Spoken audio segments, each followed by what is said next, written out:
yang di dalamnya dibicarakan tentang kebaikan, tentang kebesaran Allah, bahkan dibicarakan tentang hadis-hadis Rasulullah SAW. Inilah Allah memilih kita. Seandainya Allah tidak memilih kita, mungkin saat ini kita berada di tempat-tempat yang tidak bermanfaat, ya, di pantai, jalan-jalan, gurau-gurau, di pub-pub yang tidak ada manfaatnya. Tapi Allah kasih sayangnya dengan rahmatnya, Allah mengumpulkan kita yang sangat mulia, tempat yang sangat diinginkan oleh para malaikat.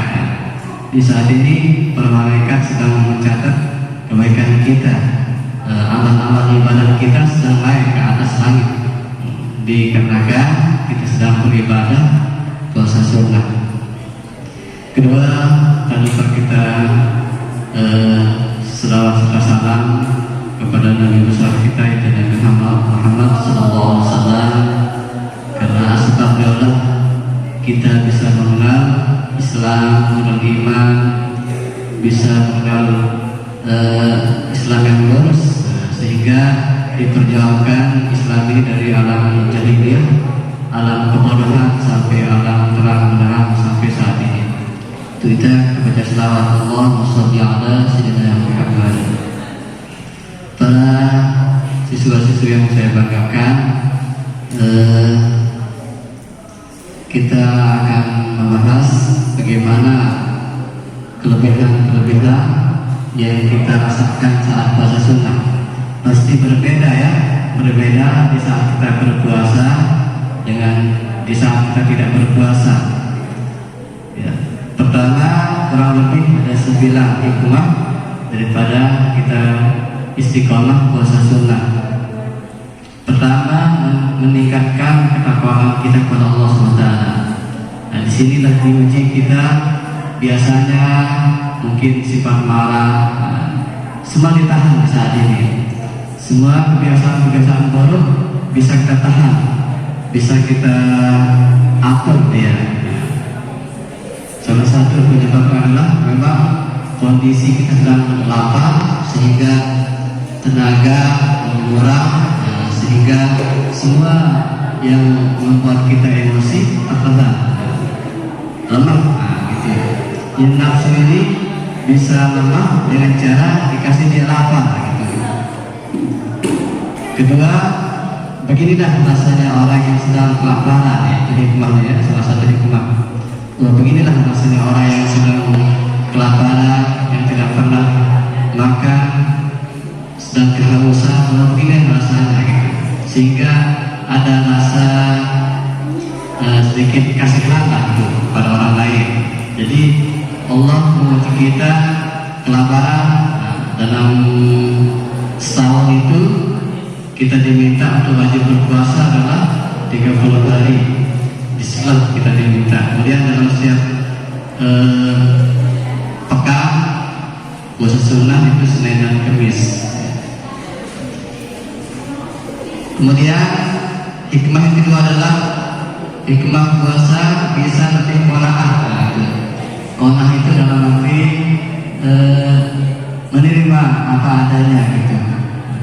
Jadi tidak terlalu cinta pada dunia, ya, tidak berlebihan. Itulah qanaah. Kemudian ketiga yang saya katakan tadi, latihan mengontrol hawa nafsu.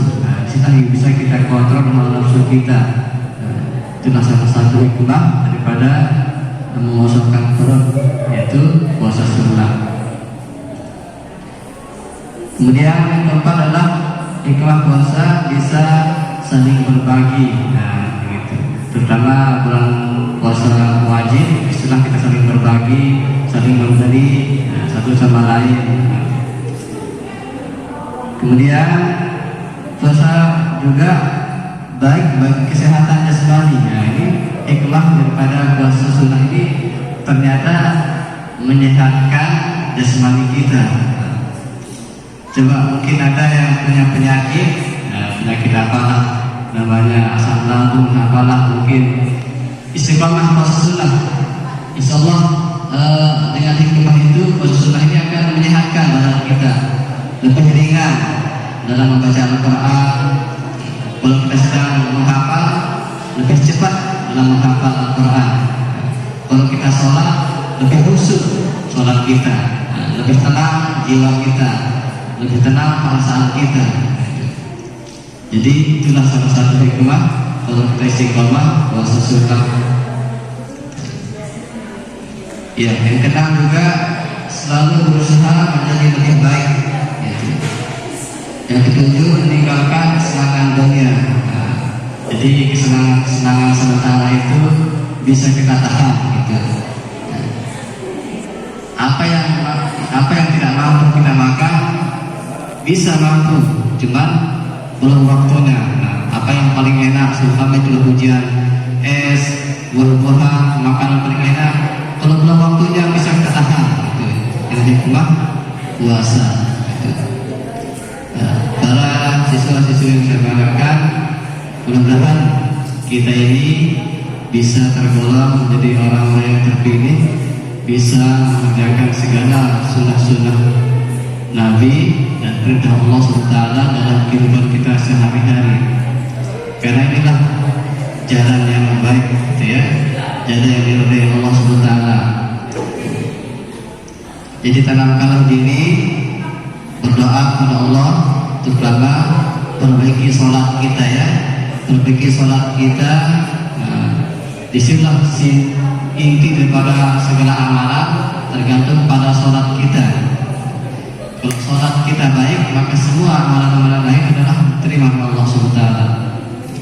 Tapi jika sholat kita amburadul alias tidak pernah sholat seumpama, atau sholat sambil bermain-main, nah ini maka bermasalah dengan amalan yang lain.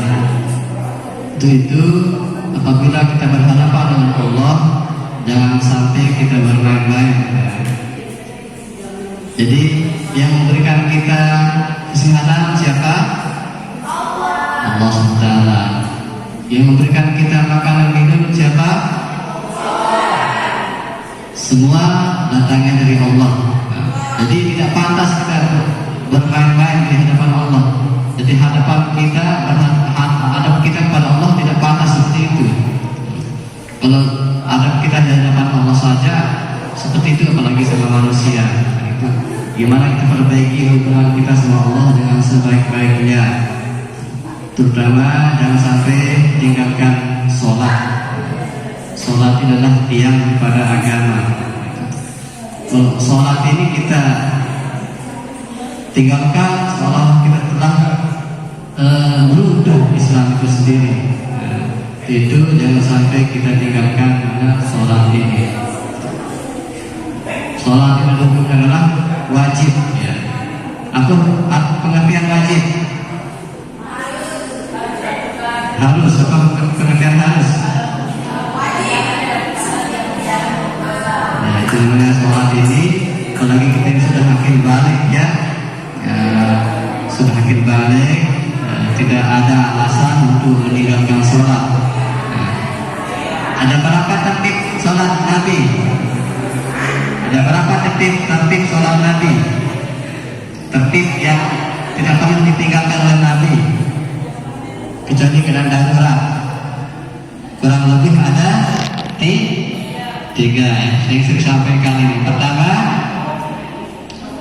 Nabi kita atau Rasulullah tidak pernah sholat di akhir waktu, selalu sholat di awal waktu. Setiap azan berkumandang segeralah untuk sholat, lepas segala aktivitas. Jika Allah Akbar sudah memanggil, maka Allah Maha Besar, tinggalkan yang kecil-kecil. Sholat adalah di mana azan dikumandangkan. Paling sering dikumandangkan kan di masjid atau di mushola.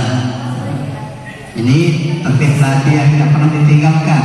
Pertama, awal waktu. Jika tidak ada kesibukan, segera langsung sholat. Jika ada kesibukan, tinggalkan kesibukan itu. Nanti lanjutkan lagi untuk memberi panggilan Allah. Kedua,